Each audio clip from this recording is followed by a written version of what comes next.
Alrighty guys, welcome back to another LEGO set review from BrickByBrick. And today we have set number 70624, the Vermillion Invader. Contains 313 pieces and retailed for $29.99. And includes this larger Vermillion vehicle and a little side build. The side build is meant to just be, a little piece of scenery in the swamp. Zane can kind of like hide behind this little, wooden kind of wall. You could also bend him over and then you can look through the little slot there. But it does also come with 3 red snakes. All the Hands of Time sets come with snakes. But the main feature here is that you'd be able to catapult from the Vermillion Invader one of these things and it would knock that over and possibly hit Zane if he was hiding behind it. But, that's really all it is, and it does just kind of, stand up. It is really kind of just barely held there because it wants to lean back. It's just that, needs a tiny bit of force to make it happen. And I do like the way that this looks overall, but, it's just a couple extra pieces. Honestly, might be about, like, 20-ish. So, it's a nice inclusion, but obviously it was just done with the extra parts budget that they had in the set. Alright, the Vermillion Invader is the largest just Vermillion vehicle. I guess Dawn of Iron Doom also kind of counts, but, it's a bit more than a vehicle. But this is, obviously kind of like the standard, everyday, average Vermillion tank thing that they would obviously have a lot of. So if you got multiples of the set, it would kind of make sense. But, it's an interesting shape. There's a lot of interesting building that goes into this. These eggs on the back are part of, the big play feature, which we'll take a look at momentarily. But just first looking at the overall shaping, it uses some of these Technic pieces to kind of fill in, certain gaps, which I think is good. I like the use of the stickers here. I think that they do a good job of making it, Vermillion-y. It's got the, snakes coming out of the armor, and overall the color scheme is good. The black and gray and red, I think that works well for the Vermillion stuff, and even the rubber bands here almost, work well as just striping. Again, really like these coppery colored blade pieces, and I think that they work well on the side of this. And I like the triangular shape that this thing kind of gets. Just if you look at it kind of from the top, kind of comes to a point. And they do have these flags on the back. They're only single-sided, but, you can't get everything. And it does have this one wheel on the back, which doesn't have a tire or anything, but it allows it to kind of not fall backwards or forwards, and it just kind of slides along the back. You can turn it sideways, but the big tank tread in the middle is really the only, powering thing, and it does have 2 points of contact with the ground, but, works pretty well overall.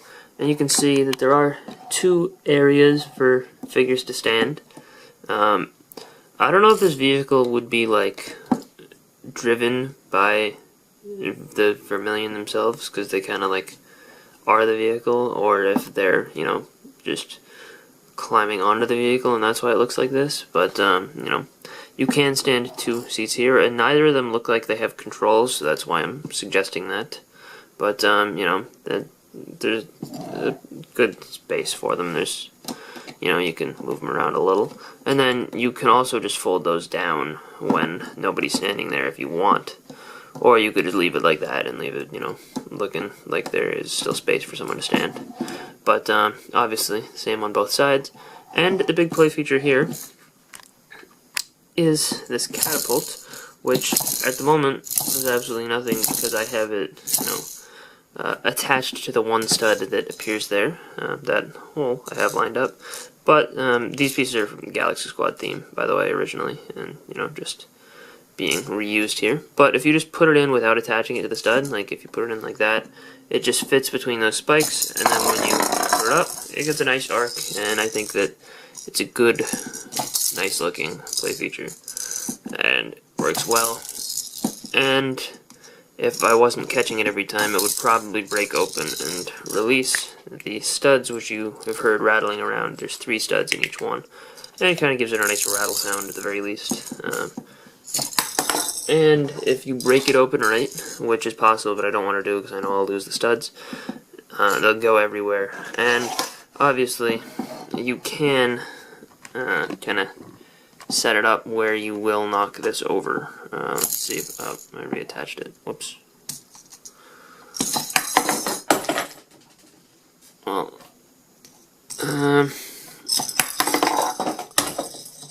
anyway, that's the best try I got because they keep going behind the desk. So the 2 figures in this set are Ragmonk and Slackjaw yet again, who it seems like has been in pretty much every review I have filmed. But these guys both also appear in the Dragon's Forge. They do have different weapons here.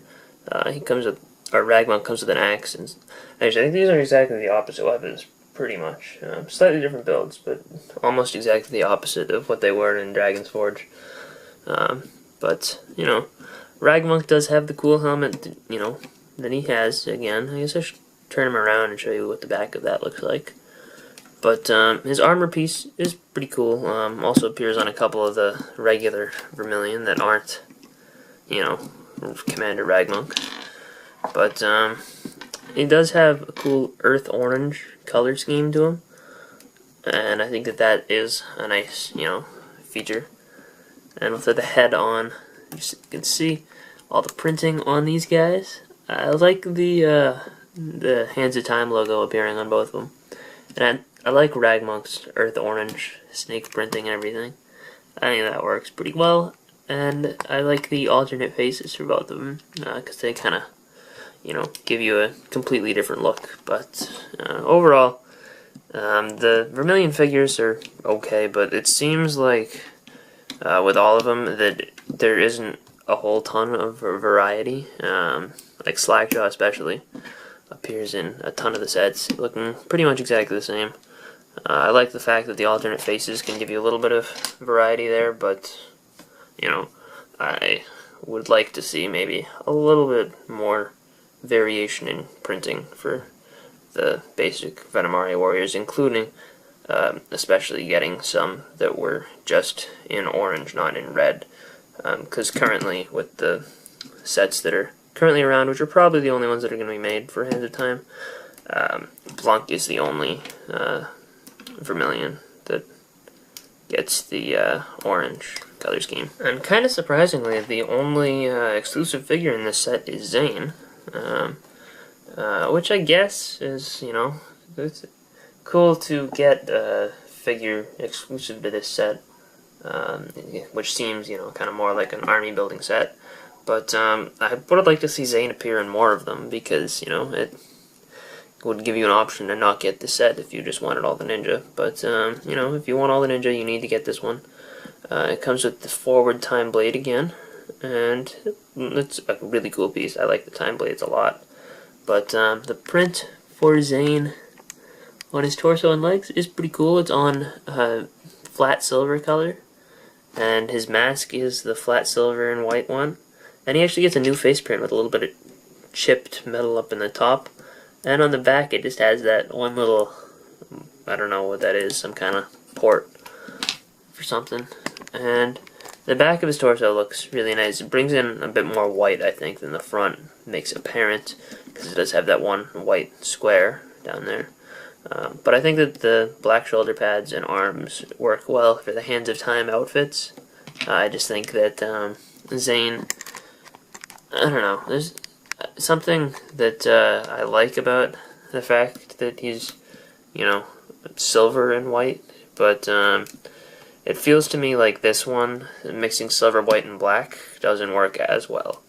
And I'm not sure exactly why that is. I really like the titanium ninja outfit, like the Season 4 Zukin outfit for him, but this one I don't think I like as much. I think that I like just the plain old black and white. I think that that works better. But this is still, you know, a cool figure, and you definitely want to have it to round out your Hands of Time collection. So, nice inclusion in this set, and was definitely my favorite of the 3 figures here. So unfortunately, this set seems to come down to the figures again.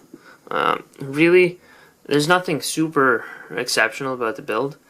I don't think you'll be disappointed by it, but I don't think that as many people are going to want to just buy this build just because it looks cool, because, you know, it's kind of a niche vehicle, you know. It's only really going to work very well for the, you know, fans of the Vermillion army, which, to be honest, I really am not, as far as, you know, the villains have gone in Ninjago.